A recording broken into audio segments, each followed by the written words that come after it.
داهمت الشرطة الفرنسية في مدينة ليون منزل المؤثرة الجزائرية صوفيا بن لمان المعروفة بمقاطع فيديو مثيرة للجدل على مواقع التواصل الاجتماعي، وألقت القبض عليها.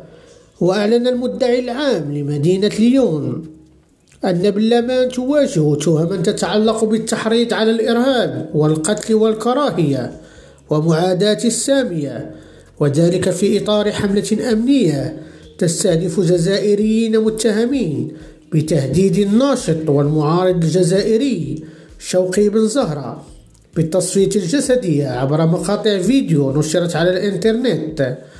وجدير بالذكر أن صوفيا بن لمان سبق أن أدينت في فرنسا بانتحال صفة والدها للتحايل على صندوق المساعدات الاجتماعية، كما أثارت جدلا واسعا بعد اقتحامها ملعبا لكرة القدم خلال مباراة رسمية وهي تحمل العلم الجزائري.